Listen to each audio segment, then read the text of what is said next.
Hello, I'm Nyasa, and I'm going to be going over a Stamina Nightblade build that I call the HonorBlade, because it is a more traditional Stamina Nightblade build that is updated for the Wrathstone patch and should be viable for a little bit in the coming future as well.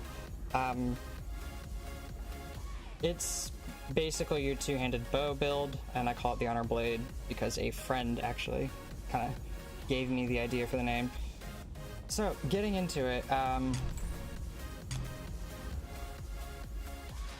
here's what it looks like as a whole. Typically, most people right now are using Shacklebreaker and Spurgins, but I'm using Shacklebreaker and Hundings with a Master's Bow on your back bar. So, where you can get really particular is with your jewelry. On your jewelry, you're gonna typically have, a Shacklebreaker or Hunting's range. Right now, I have 2 Shacklebreaker jewelry and then 1 Hunting's range, just because that's what's cheapest for me. But you're gonna want, these pieces to be Shacklebreaker or Hunting's range. This is a Bosmer. I want to point that out. You can do this pretty well on a Dunmer too. However, if you're going to be on a Dunmer, you should use Combat Acrobat instead of Shacklebreaker, and then use Hunting's Rage or Spriggans. I prefer my weapon be Nirnhoned on both bars, though I'm considering turning the Master's Bow into an infused weapon. You're going to want weapon damage enchantments on all of your jewelry, and I've kind of struggled with the choice to make them both protective, or both rings protective, but I came to the conclusion that that is a personal choice. I decided to go with 2 protective, but you can quite easily play this build with only 1 protective. And the necklace is infused weapon damage enchantment. That is only better by a very tiny ass margin, so it's barely worth it, and it's only worth it if it's gold. So that's that. And you could have robust on a ring for all I care. It's not game breaking. Then we're gonna have blood spawn for our monster set. This is a very classic thing that a lot of Nightblades do. A lot of them will run Troll King though. Then we've got, Hunding's body armor, Shackle 2, medium armor, stam enchantments, and then you have tri-stats on your big pieces, which is chest, legs, and head.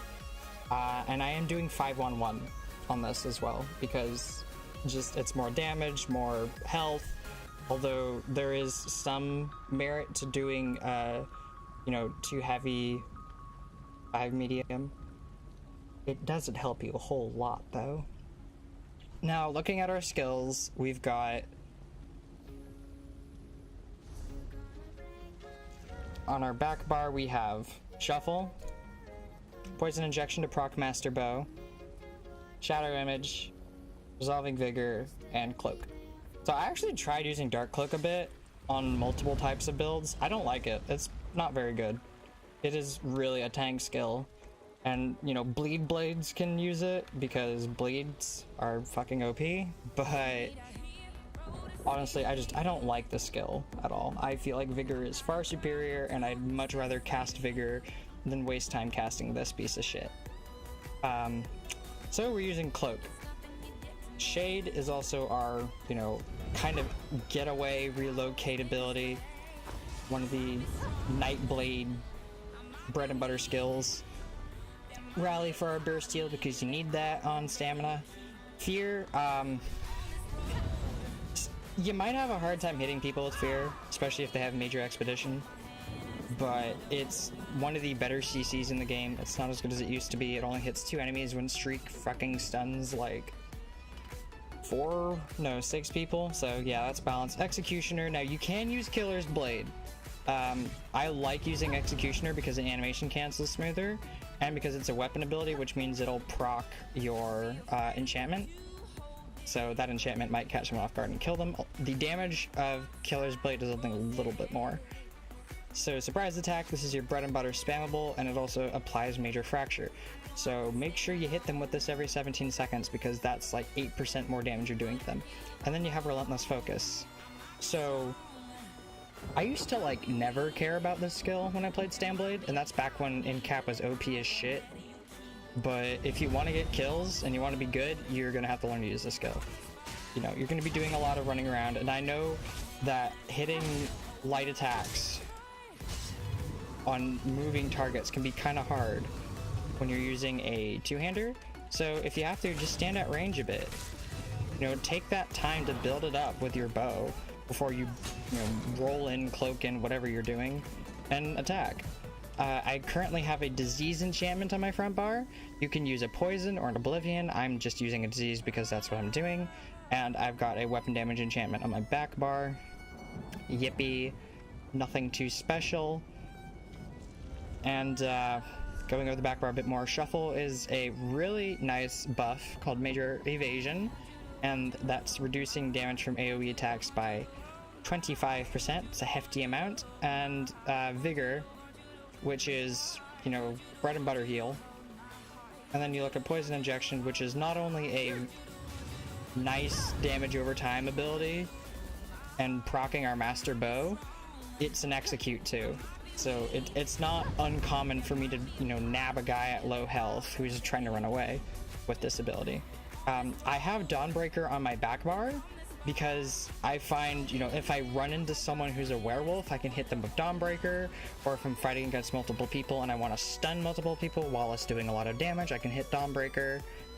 Also, the weapon damage that it gives us is kind of nice to have. On top of that, if you want, you can put other crap here like Tether, but this is really bad in comparison. You could do this if you're like doing group stuff. What am I doing? I have used Ballista too. Ballista's pretty effective.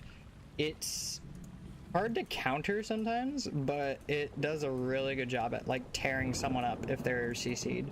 So yeah, that's the thing. And then finally we have Werewolf. So you can run Werewolf on the back bar for one of two reasons. One is you actually want to play with Werewolf. That is up to you. This build is not meant for that. It'll work, but that is not the goal of this build. So that's kind of on you to make that work. But it gives you a 25% increase in stam recovery when slotted, which means fully buffed, I've got 2.4k stamina recovery. Sorry, 2.6k stamina recovery. That's a lot of stamina recovery.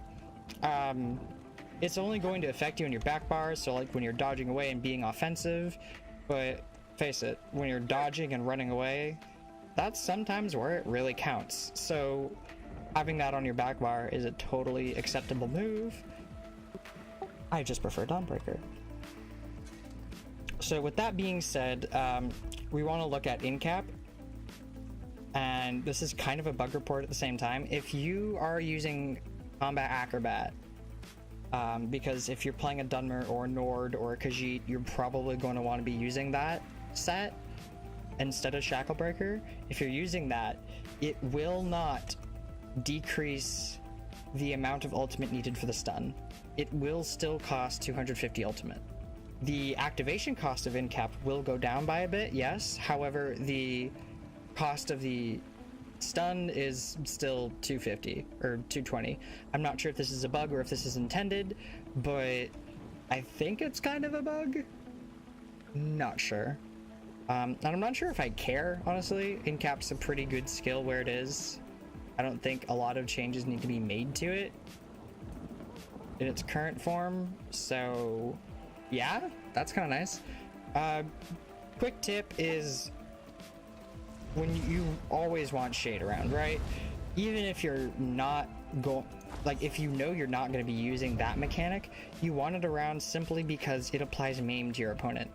Maim is an extremely valuable debuff to have, so that's important. Fear also applies it, but it lasts a lot shorter, and having shade up is basically perma Maim. So yeah, you know, make sure you combo your hard hits in cap with CC, all that stuff. It's okay to just sit back for a bit and spam light attacks. You don't want to do this for too long though.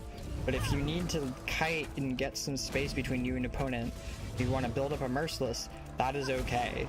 Just make sure you come in and make good on that investment. Consider that an investment in your time. Doing this is not only giving your enemy time to recovery, but it's also giving you time to recover. So it's kind of a double-edged sword. You'll have your burst ready when you get back in there though. Just make sure you do get back in there. Don't stay away longer than you have to, or else you're going to run into more issues because your opponent's going to have recovered. Another thing you may find issues with is you dodge a lot with this build, but that's the same with every medium armor build, so you'll be missing some chances due to that, as opposed to heavy, but it's kind of just how it is right now. So yeah, that's where it is. Right now I'm using Essence of Weapon Crit pots. This is weapon crit, health, and stamina. You could do tripods if you want to. I just like the extra crit, which is part of why I'm using Hundings. And you could do Dubious Camoran Throne or the gold version of that, but those are kind of what would work best on this. So yeah, that's the build. Thank you for your time, and have a nice day.